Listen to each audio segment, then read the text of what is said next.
sa nai-encounter kong ganitong kaso. Pero susurebulin ba rin natin na aalalayan natin. Kaya buksan mo ng konti, kuya. Ha? Hindi na po ako maghuhubay. Hindi na kaya. Yan lang.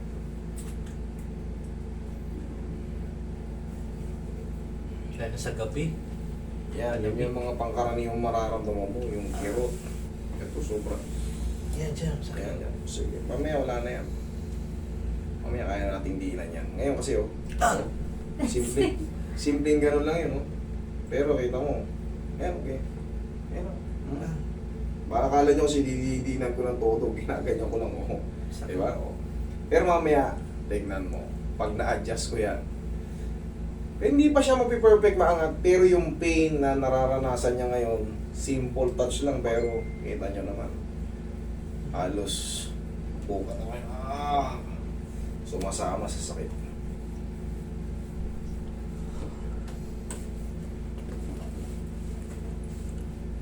sarap. Angat muna natin. Yan. Relax na ko yan. Sigaw mo na ng dama. Ano na ba na? Oh. Yan. Kaya? Kaya po. Kaya yan. Relax lang.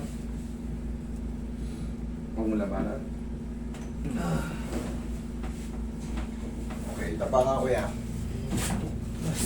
Mamaya na natin yung main event. Okay, yun din.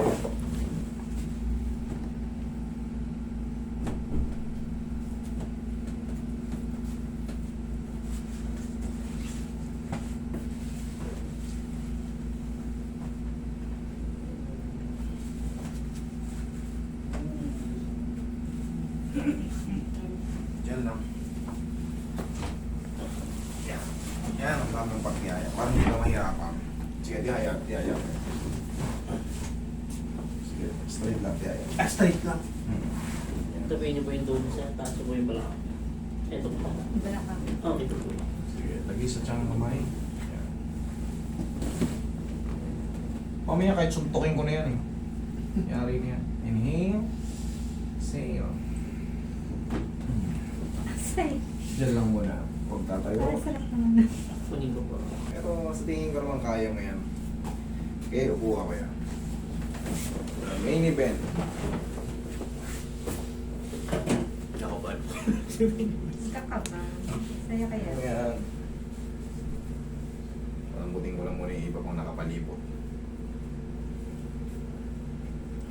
Yan kasi yan, yan ang mga yan, yung mga parang malilit na mga bukol-bukol, tumitigas na muscle. Yan yung isa yan sa mga nagpapahirap sa inyo.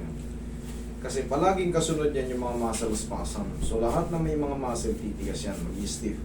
So pag bigla ang kilos, parang may iksi-iksi niya. Tsaka di ko maganon yung... Oo, dahil nga pinipigilan eh.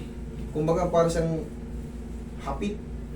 Okay, relax lang. Sigaw lang ng Darna. Kung may pain. Sige, sigaw lang ng Darna. Yan. 20 to 30 seconds lang naman yan. Kailangan nyo lang talaga maranasan yung ganyan. Ilang segundo, kakalma yan. Tapos mamaya kanina, ginaganon ko lang, masakit na kaagad. Hahanapin ko pa ng 4 dyan. Yan, kanina, oh. Oh. Kanina, konting gano'n lang. Oh, ngayon, oh, lahat.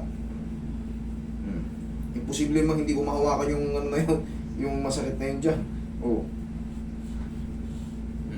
Kanina, nakita nyo? Konting gano'n lang, oh. Oh. Isa na yan, initially, yan yung mga mababago. Wow. Oh, parang nawala yung kaninang shooting pin, ah. Kasi kung kanina, hindi ko yung ginalaw, hindi natin babaguhin, ganun pa rin yun kasi na-hyperextend yung mga ligaments, tendons, muscle pagka medyo mababa yung head humerus. Ngayon ginagawa natin yan, inaangat natin at binubuka para yung compression dun sa lobo, yung pagkapakat ng head humerus makawala. Sisingo ngayon, yun yung sa una, ganun talaga may pain. Kaya ang binibiro ko kayo madalas, magbaon ng 10 kilo lakas ng loob. Pero, ganun talaga, dadanasin yun. Ang initially kasi niyan, yung pain mo nang ganong, hindi ganong, ay mawawala. Pero hindi pa siya mag-perfect mangat kasi stiff pa yan. Pero may changes na yan. Yan. O, kanina, ganyan. Ah! Ano na kagad, di ba yan? Ito paano, abot na. Nabot ko na. Opo. Ngayon kaya, susundan mo lang ng mga ganito. Yan, ha?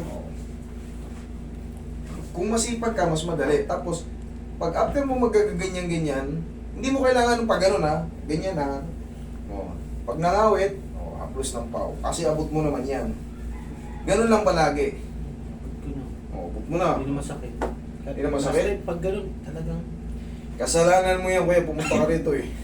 Okay po.